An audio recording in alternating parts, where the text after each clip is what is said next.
Hey, everybody, welcome to the Book Asylum podcast. I am Jen, and today our guest is Wesley Smith. I am so excited. Welcome, Wesley. Thank you for having me. Absolutely. I am super stoked to have you because you and I just met a couple of weeks ago via um Josh and Heather. You had just published with them. What's the one book that you have with them? I Or do have you in, more than one? no, just one in the pale light with them. And that came out when? August, August Okay, 13th. I knew it was recent. So Yeah. August 15th, In the Pale Light came out, and we were talking to you guys because you guys were also in Hospital of Haunts, Yes, their correct. book.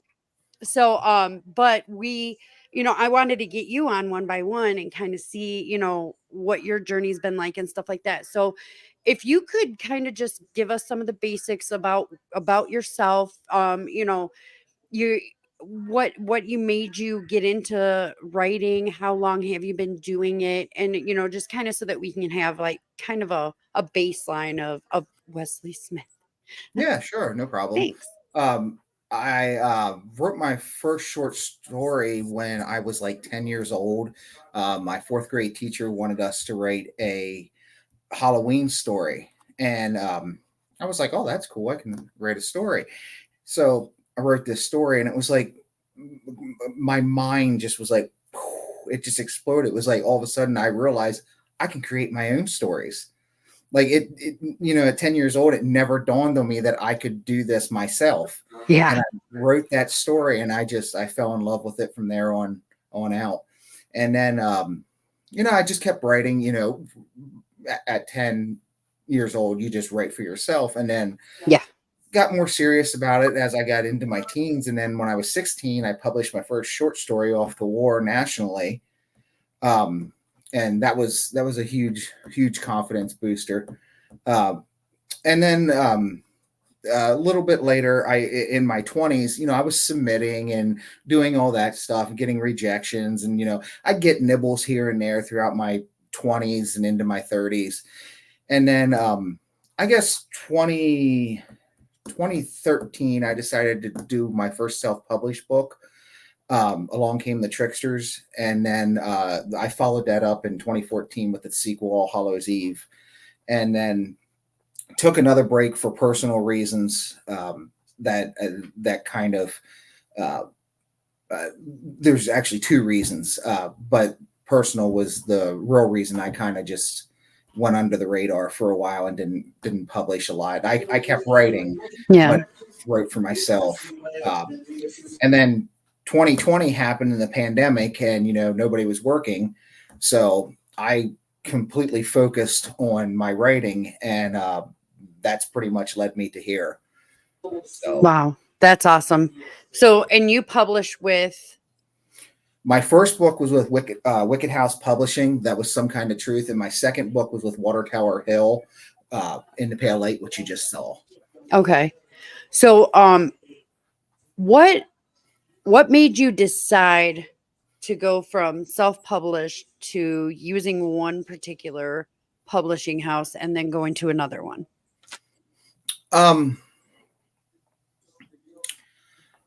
I didn't like. Okay, when I started in self-publishing, it was 2013, so it was really kind of early in the whole Yeah. self-publishing thing, and we were really early into like Facebook and stuff like that, and you didn't have this reach that you have now. Right. And I didn't like the self-publishing route, doing all the work, and it was really hard to find people. Like, there weren't the cover designers that you can find now, and the Right. formatters and stuff. It's stuff that I can't do. So the Yeah. covers to my first two self-published books aren't the best, Mhm. because I did them, and I'm not an artist like that. I can't do that. I can tell you what I want to say, but I cannot make that happen. The, the Yeah. second the second book cover is a little bit better, but the first one's like, you know. So Yes. I really wanted to get a publisher behind me. Yeah, that makes So sense. that was really what I what I was looking for. Yeah, So when I decided, because I didn't publish my first book until I was 45, and when I decided to start writing, I was like, I'm not gonna sit here and do this, searching and hunting and all that stuff. So I went with a publisher who had everything on right there. So I was just like, thank God. Yeah. That was easy. I Yeah. just gave them the book and they ran with it. And I'm like, perfect. Yeah. Yeah. It's a lot to do it yourself. And I don't have the ability to do all of that. That Mhm. I don't, I can market a little bit on myself, and try to do that kind of stuff. But Right. to do the cover designs and figure out the layouts and Yes. Yeah. nah, not me. Not me. Yeah. I totally understand. So, what was your inspiration for your most recent book? My dad was probably the most influential part of the book. Um, the main character's name is Terry. My father's name was Terry. Uh, my dad was very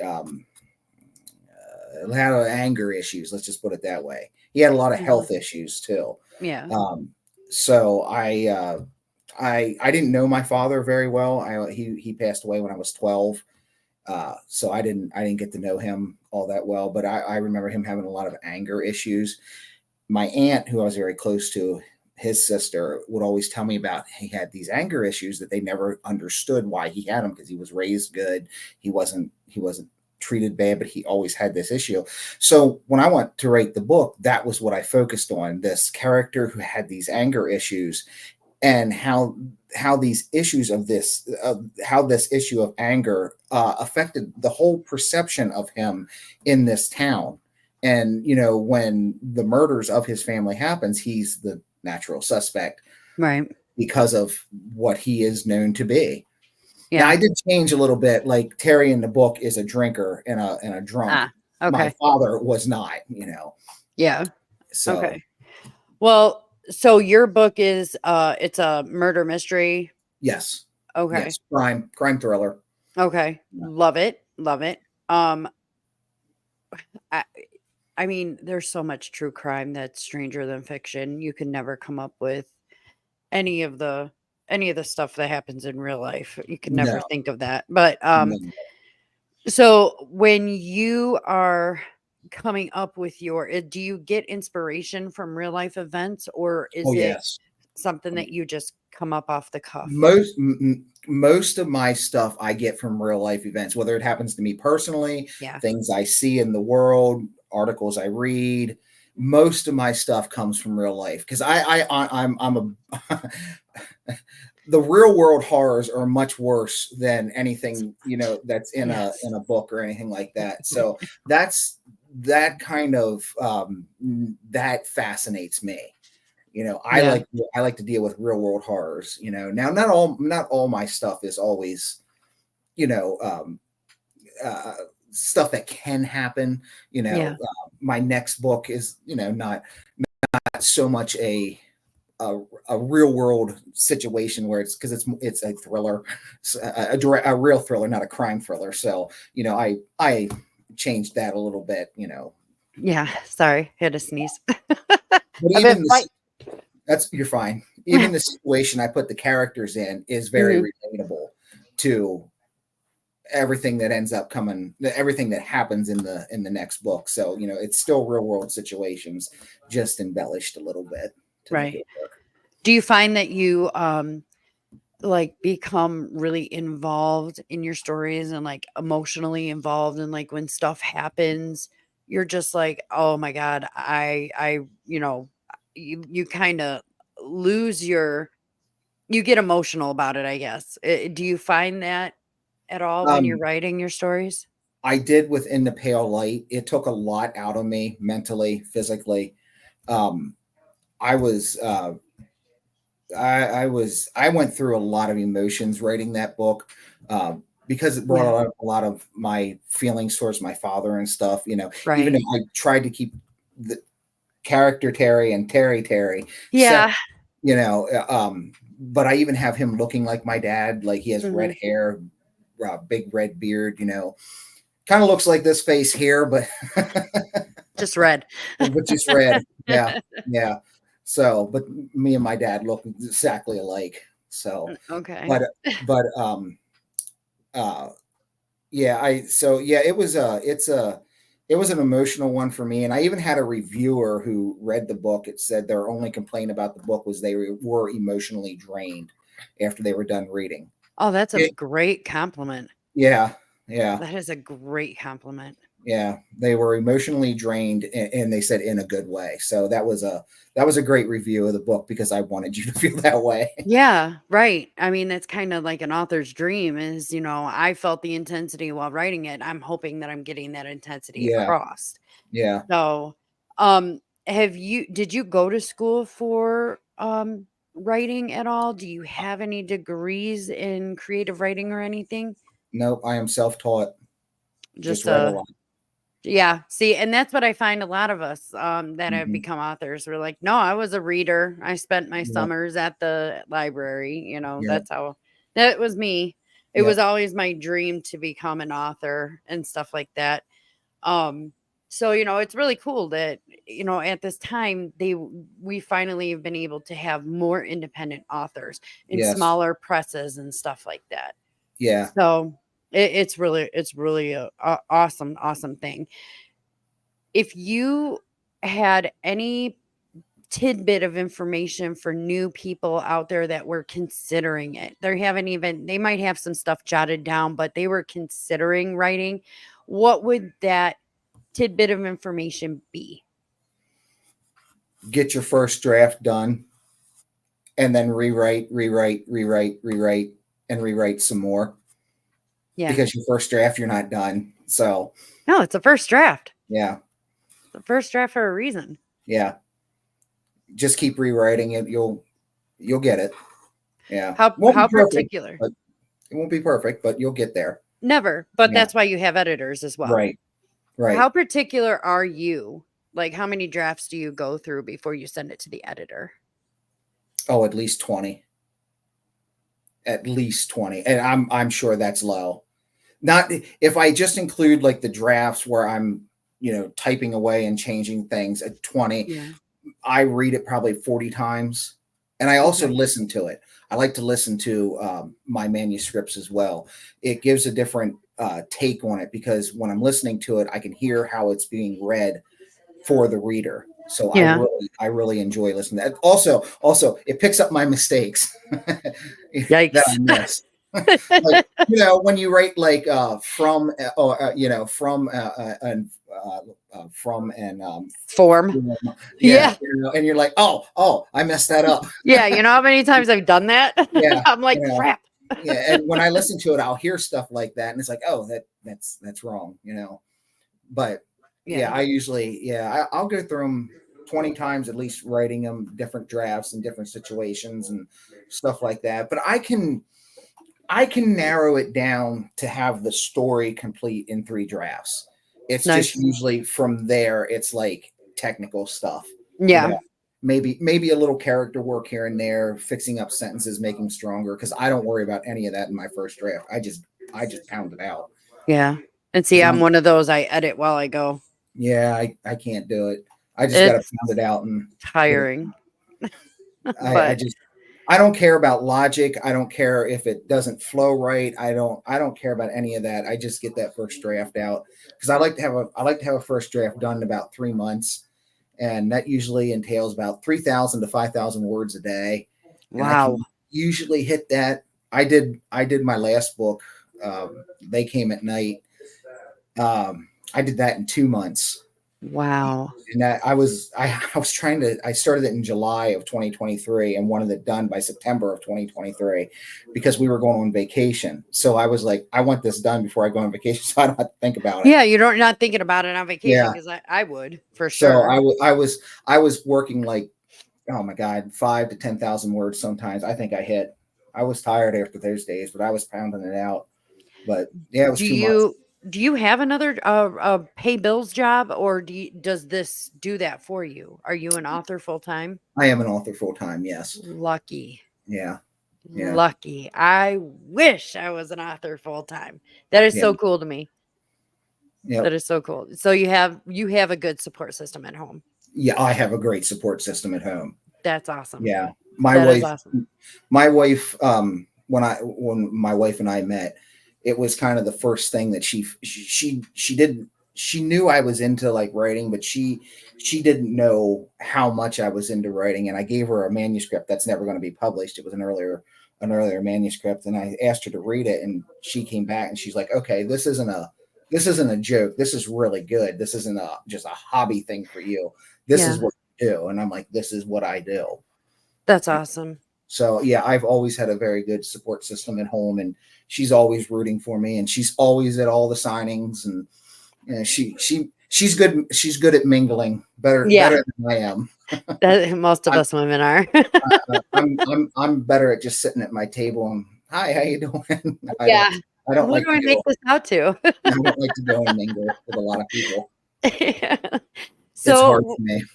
when you are able, when you're kind of like you're done, do you have like a thing that you like to do when you're done with your books?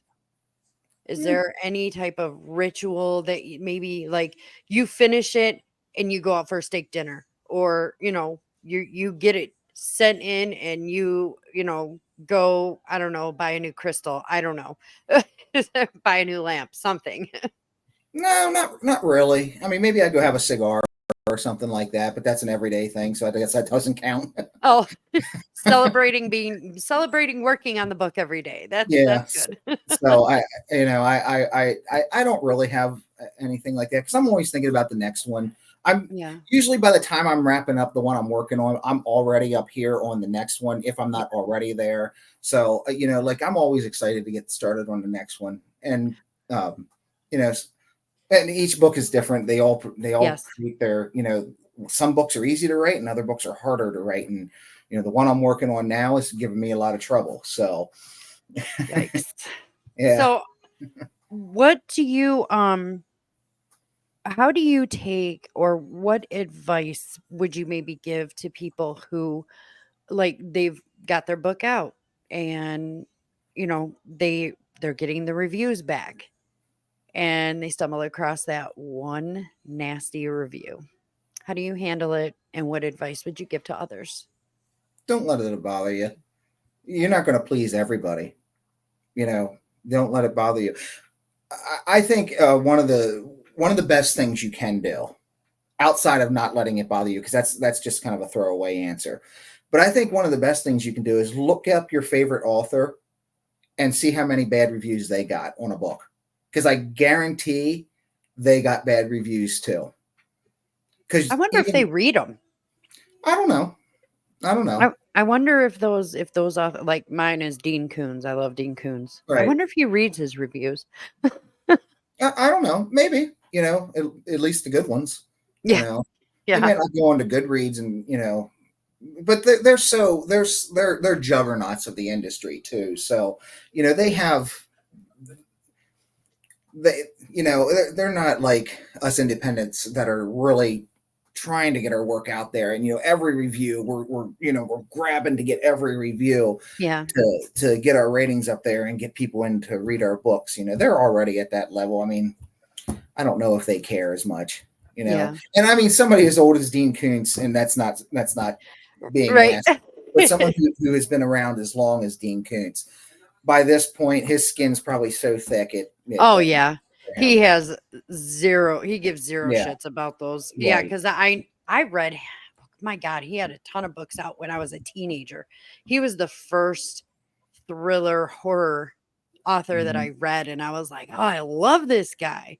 And then Phantoms is my favorite. I love Twilight Eyes. Okay. That was one of my favorites, Twilight Eyes, Have you ever because have you ever read his Funhouse book? It's the novelization of the Toby Hooper movie Funhouse. I don't think I read Funhouse. That's fun. If you want to I'm gonna have to look at it. read a book and then compare it to the movie on how different the movie is compared to the book, Yeah. that's a fun one to do it too I because liked the movie and the book parallel when fit with Phantoms. That was a good right, book, right, and that yeah, was a good movie. that was. Well, he wrote the movie too. Oh, So, thank God. Yeah, and I think that's why. And what they condensed in that movie works. What Yes. some of the long-windedness of the book, it's just like now what they did in the movie, they really condensed that story and Yeah.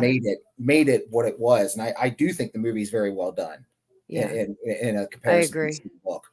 I haven't seen Intensity, but that's another Dean Koontz book that made it to the big screen. I don't know if I saw that one either. That I think Pacino, not Pacino. Is Yeah, that the John Pacino. Cusack one? What's Is that? that the John Cusack one? Thought it No. was Pacino. Okay. No, I don't. Where I don't they think. where they it was like Alaska and there's like, you Oh, know, Insomnia. Insomnia, not Yeah. Intensity, my bad. Yeah. Insomnia. Yeah. Yeah, it was Alaska. It was set in Alaska and it Yeah. was, I believe it was Al Pacino. Yeah. Al Pacino, Robin Williams, and Hilary Swank. And that's I haven't seen that one either. Yeah. So I'm wondering how close it is. I haven't read that book. That was one book I never did get around to. But I'm so busy. I read indie authors now. I don't Yeah. I don't do the big guys anymore. Yeah. I read our group, our dynamic. But so how do you kind of maintain a work life balance since you're an author and we can sit at these computers for 12, 14, 16 hours a day and write and write and write? How do you maintain that? Is For every hour I work, I get up and walk 10 minutes. okay. I have to. I started working in factories and stuff like that for 25 years or so, Mhm. and I am used to moving. Yeah. I'm used to lifting weights and doing stuff like that. So I'm not all keen on just sitting here all day. I also have a really big belief that physical activity and creativity go hand in hand. Yeah. So I like to take that 10-minute break every hour and I go out into my driveway and just walk circles for 10 minutes. And that gives me time to think about the scene I'm working on, the overall plot, or just clear my head for a little while before I come back. That's I like that. I'm Yeah, assuming that you're a pantser, you're not a planner. I'm both. You are. I'm both. I plot and pants. Yep.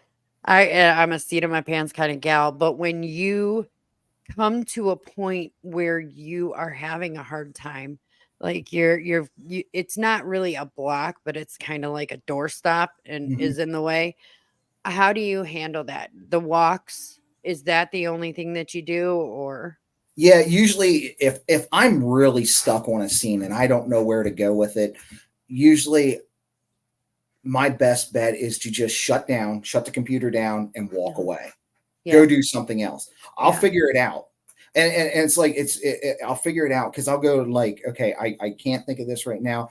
I'm going to go sweep the porch or vacuum or mow the lawn or something like that.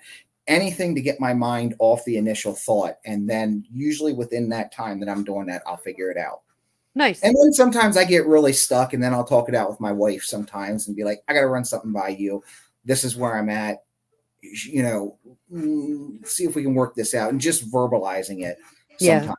You know, I got stuck on my last one. I had a part where it really needed to be amped up just a little bit, and I could not figure it out. And then just talking about it, it was like, oh, it was such an easy Yeah. thing once I figured it out, and I was like, that's what I'll do. Yeah, I love that, and, it's just it's nice when you've got someone you can bounce ideas off of Yeah, and who actually gives good and honest feedback, you yeah, know? So that's a blessing. You and I, before we got on recording, we were talking about dogs, and you have right. 2 dogs. Um, do you ever, include them in your books or anything? Have I? I don't think so. I don't think I have. I'm kind of I'm an animal person. We have cats as well, and I tend to steer away from any animal issues in my books. Yeah. I do use it as a plot device in the pale light, but I made sure not to show the dog. Like you just hear the dog barking because I knew the dog was going to die, uh, Yeah. but I didn't make a point to actually show the dog. But Yeah, I wanted a okay. plot device, so I used that. Uh, but I don't put animals in my stories too much. That's not Well, usually. that's one of those things you don't do. You don't Yeah, kill the dog. I don't have any triggers. There's very few things that bother me. I've seen a lot in my years, growing up hard, and animals is the one. That's the one where it's like, nope, I'm out. Yeah. I can't do it. I think a lot of people are like that. I did put a dog that I modeled after my German Shepherd Nova. There is a dog in my story. It doesn't go well for the dog, but there might be a redemption. So we have to Right, wait and see. I can't give it away, but right, there might be a redemption. right. But it's hard, especially if you're, I and it's weird. I don't know. Maybe it's just me. I don't care about humans dying, obviously, because Yeah, we write the type of stories that we write. And I even sometimes, depending on the child that I'm writing, I might kill off a kid, yeah, but trust and believe they deserved it. yeah. So, but they deserved it. But I how think do it's you? the innocence of animals, because they're Yeah, innocent. They don't have and they love you their they whole life. right, right, and even the abused ones, they still, you know, Yep. unconditional love, and that's a hard thing to hurt, in Hmm. my opinion. And Absolutely. there's people out there, they don't care, but that's not me. So I Yeah. think that's what it is for me. It's like I can't do that. So I that's think, just and recognizing the innocence of the yeah, animals, I think is very, shows kind of who you are as a person, which is yeah, awesome because yeah, I just don't, if you can hurt an animal, you're going to hurt a lot of other people yeah. because animals don't do anything really with malice. No. They don't care if you have bad breath, bad hair No, day, bad day no. at work. They're happy to see you. My They don't dogs care. They don't my judge dogs don't you. give a shit. Yeah, they Nope. don't give a shit if you shower Nope. because they'll jump on the bed and love on me anyways. Yep. I'm like, That's oh, right. my That's right. babies. So, um, do you have children? If you don't I mind don't. me asking, you Nope. don't? No children. Okay. Because I was gonna say, I mean, how would you feel? Because I have three adult children, and how would you feel having your kids read your books and stuff like that? But I I have just, nieces and nephews who are um, of age now to read my books. I don't really I I don't care so much about Into Pale Light now. Some Kind of Truth. mm, that one I wouldn't let a younger person read, uh, because of the context. That actually has to do with a murder of a teenager. yeah, okay, And there's a chapter 5 is probably the hardest chapter to get through in that book, because the reporter who's investigating this crime is delivered a package that has a flash drive on it, and on the flash drive is the murder. So he's investigating it, and I try to tell you what he sees right, without getting too too descriptive of what's graphic. going on. Yeah, because I didn't want to go into exploitation kind of thing. Yeah, You that's know, and it's hard. yeah. So I just gave you the facts of what the character is going to need to go forward. But I always warn people, not just normal readers, but people I actually, or that are in my life. Hey, if you're going to read this, just understand this is what you're going to get in this one. You Right. know, Do you other put trigger warnings in your book? no, no. I did for uh, what am I trying to say? A promotion I did one time. They asked me about it, and I said, "Well, it has this scene in." And then reviewers were like, "Well, it wasn't that bad, so we don't know why it had trigger warnings." So I was like, "Well, if I wouldn't have put trigger warnings, you would have yelled at me." Somebody would have complained. Yes, we're back. We can't please everybody. Exactly, No, exactly. And you don't worry can't. about it. You really can't. So, yeah, that's crazy. I cannot believe how some people are. So, do you have your own website or are you going off of Water Tower? No, I have my own WesleySmithBooks.com. Okay. And then you know what? I didn't even do our banner. I'm really slacking today. So I'll put that up. You said it's wesleysmith.com. WesleySmithBooks.com. WesleySmithBooks.com. I will put that up on the description when I post this. But um, so is there you have plans for another one that we know. How Yes. is this going to be like a number two for In the Pale Light, or is this going to be something just a completely different book? No, I don't tend to do sequels too much. Mostly because once I do a project, I'm usually done with it. I like other stories and like to try to do other things. I wish I was Um, that way. I'm always very um, I like to challenge myself with the Yeah. story. Like the current one I'm working on that I said it's giving me trouble. That's Yeah. because it's challenging me. And that's what I like. I Yeah. like the challenge of, can I do this? Yes, I can, and I will do it. It's just the challenge of getting it done. And that's what I like, because Some Kind of Truth and In the Pale Light are vastly different stories. They're the pacing's different in them. The style of storytelling is different. Uh, and then with my next one, the again, it's a thriller. It's a action thriller hybrid kind of thing. So it's just I've never done action before in a story, like Okay. real action scenes. Yeah. This one has it. I never did like the psychological thriller before. The Right. next one has it. So it's just like it's always trying to do something different and tell different stories. So How much research have you had to do? uh, a good bit. Mostly with my crime books, not too much with the one that's coming up. Hmm. Uh, that was just minor things, but like with the crime books, I have to do a good bit. Okay. Um, but I usually don't do research until after I have the first draft written because I don't Right. know what I'm going to need. So Right. I don't worry about it until maybe little things like if I'm going along and like how does something work, I might look it up quick just to keep going, but I don't usually get sidetracked with all this research up front. And then Okay. once I have the manuscript out and polished enough that it's a readable draft, then I'll go back and be like, okay, I need to punch this up, I need to punch Fill this it up. in. Yeah. Yeah. Yeah. Do you, when you're planning, do you like have notebooks or do you just plan on a Word document? I have handwritten plans. I had written out, like entire manuscripts by hand as a first draft. Sometimes I'll do it like in script form, like a movie script Oh, form, because I yeah. can narrow it down into just the beats of the Got it. story. Yeah. Because all movies are all story. It's all Mhm. visual story, and I can kind of narrow out the story real quick if I write it that way. So I can get it all out and onto paper, and then go back and really fine tune it. And then other times, I'll just maybe take a notebook and write some stuff out.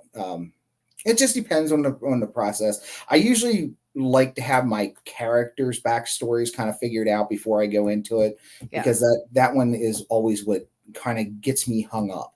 Yeah. Uh, I feel that. yeah. So I feel I like that. I kind of like to know the characters a little bit, but at the same time, I also like to discover them while I'm working on them.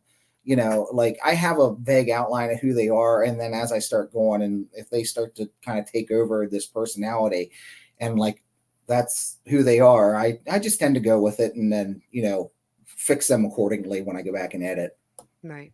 Yeah, that makes sense. Yeah, I had another question and now it just left me. I anyways, well, what we'll do is we will put up your website. Oh, that's what it was. I knew if I resaid something that it was going to trigger it. What is Wesley Smith's pet peeve about writing? Authors, what other authors have done. What is your pet peeve? Oh, well, that's a tough one. Oh, I don't know. Bumped him. Yeah, I don't. Okay. I think don't bore me. Okay. Don't bore me with your story. So rambling. Yeah, yeah. Keep to your story. You know, just I cut out the boring parts, because there's a lot that do that. They Mhm. tell mundane things that aren't important. to the story, Yeah. and that is a pet peeve of mine. I really, if it pertains to the scene in a way that it works, but if Mhm. it doesn't, get rid of Get it. rid of it. Cut your darlings or kill your darlings. It is. So I think that's probably my pet peeve. Just a boring slog of a book. Yeah. I just don't. I guess that's a kind of a generic question, but that's really what irks me, and that'll make me close a book real Yeah, quick. that was my next question. Have you ever stopped reading a book in the middle because of any reason? Yeah, that's Has it usually it. made you? Yeah, that's usually it. If I'm getting bored with it, or overly wordy books, I don't tend to care for. Yes. I I just don't like those, because I like a little I like when I read that my imagination can take over. It's Yep. also how I write. I like the stripped back prose. I don't like flowery prose because I don't see things that way. And I write crime, so I don't crime's not pretty, and like I don't write pretty. Right. I've been told my writing is very raw, very real, and it's like it's kind of how I talk. I write how I talk, Right. and it's just I get right to the point, and I don't do a lot of flowery prose and stuff like that. Kudos to people who can, because the people who can do it beautifully. Yeah, I they do, but Yeah, sometimes those words are unnecessary. yeah, I don't wanna have to keep looking up words in the dictionary yeah, every 2 words in a sentence because you're using all these huge words yeah. that really nobody says and nobody has said since the 1800s. Yeah. I Well, I've I've some edited stories like that, and I'm just yeah, like, "Eh, just yeah, cut and I it." mean, sometimes it's just senseless words to make the sentences longer, and then it just Yes. drags out. It makes the pacing not work then, because it's a slog then to get to the next scene, and it's like endless backstory of characters and stuff like that, and it's like, come on, move Yeah, this at along. that point, it's a good idea to just close it and walk away. Yeah, So, well, yeah, we are running out of time. I wanted to thank you so much for being here, and I appreciate you coming on today. We are going to put up your wesleysmithbooks.com under in the description below when this video airs. So, thank you for being here. absolutely. Thank Where you for having me.